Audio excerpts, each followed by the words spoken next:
her heart is big, and her plate is full. That's what I thought after coffee with a friend of mine. She is a married mother of 2, working a full-time job, caring for her aging parents along with her siblings, some who are more attentive and helpful than others. And she's helping her husband care for his elderly aunt who has no other family and who has dementia and who is declining, meaning she won't be able to live independently much longer, and who, by the way, lives out of state. My friend is a generous servant, and she speaks of these responsibilities with genuine love and compassion. As I said, her heart is big, and her plate is full. At coffee, she confided that recently she made a careless mistake at work. It was fixable, though it resulted in a fair amount of extra work for her colleagues. She felt horrible, in part because this was so unlike her, but especially so because she'd burdened her coworkers. She offered this as an explanation. I'm just so tired. Between work and my parents and his aunt, and her voice trailed off. And then she said, I'm getting less than 4 hours of sleep a night. I know I made that mistake at work because I'm running on empty, but what can I do? I can't just quit my job or ignore my parents, and who would take care of his aunt? Her heart is big, and her plate is full, and from her vantage point, beneath all of the spinning plates, the obvious, some much-needed rest, doesn't even seem like a viable option. In today's gospel reading from the 6th chapter of Mark, the disciples had just returned from their first mission trip. They were reporting to Jesus all they had done and taught since they'd been sent out 2 by 2 into the surrounding villages.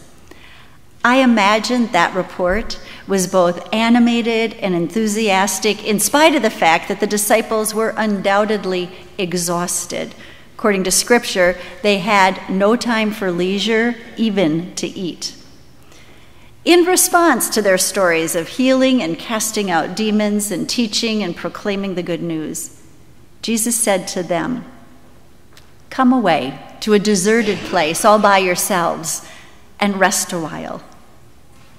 Together, they climbed into a boat and headed across the water for a little R&R, for some much-needed time and space apart to catch their breath, to eat, to refuel, and to be restored before returning to the demands of ministry.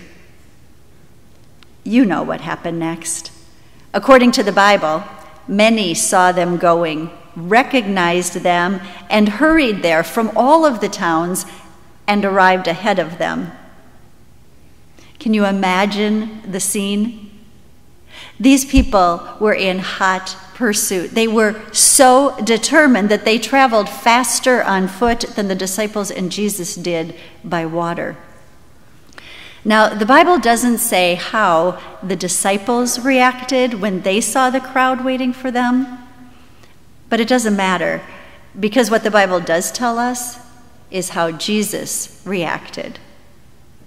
Quoting from verse 34, it says, "He went ashore, he saw a great crowd, he had compassion for them, and he began to teach them many things." He, of course, being Jesus. Jesus went ashore, Jesus saw a great crowd, Jesus had compassion for them, and Jesus began to teach them many things, which invites the question, if Jesus was the one having compassion and doing the teaching and responding to the crowd and meeting their needs, then what were the disciples doing? What were they doing? I imagine they were doing precisely what Jesus had invited them to do in the first place, and what so many of us resist. I imagine they rested. Of course, We know that rest is good for us, but that doesn't mean it comes easy. We live in a world that is always on. Technology has allowed us to check and answer email during dinner, on our time off, in the middle of the night, and the very first thing in the morning. Is it even acceptable to be unavailable anymore?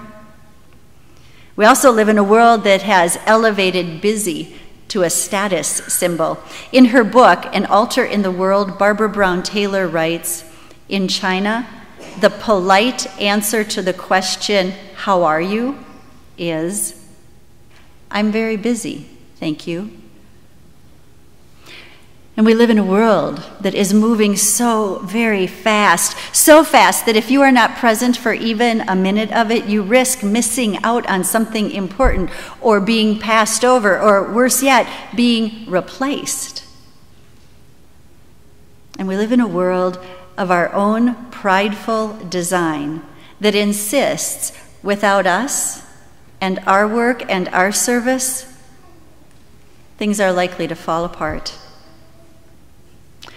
None of this, of course, is a purely modern problem.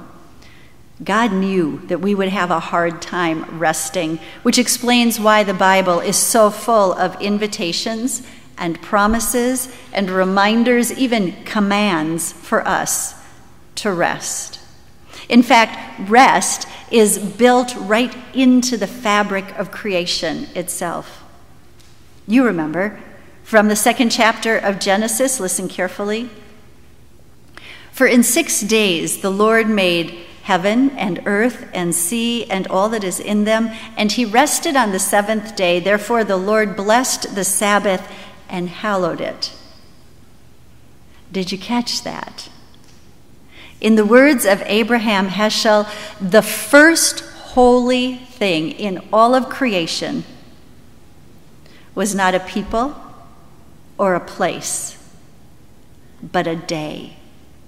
God made everything in creation and called it good, but when God rested on the 7th day, God called it holy.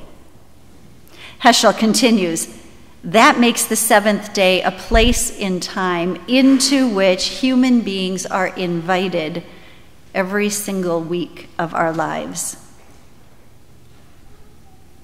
Not only are we invited to rest, but we're also promised rest.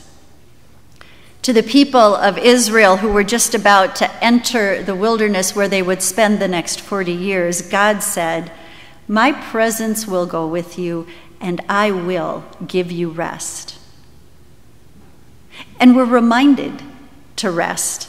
The writer of Hebrews says, "There remains then a Sabbath rest for the people of God. For anyone who enters God's rest also rests from their works, just as God did from his. Let us therefore make every effort to enter that rest." And of course, we've been commanded to rest. The 4th, remember the Sabbath day to keep it holy. But the Bible goes beyond that. Should establishing rest as a pattern at creation, should inviting us to rest, should promising rest, should reminding us to take our rest in God, and even should commanding us to rest regularly, should none of that prove to be effective in getting us to settle down, then there's Psalm 23, which informs us that God is so serious about our rest that he actually takes it into his own hands. Verse 2 says, "He makes me lie down in green pastures," which sounds an awful lot like he puts us to bed. There's such a valuable lesson in today's gospel, especially for those of us who are running on empty but cannot see a way to refill, which is all of us at one time or another, right? So please hear this.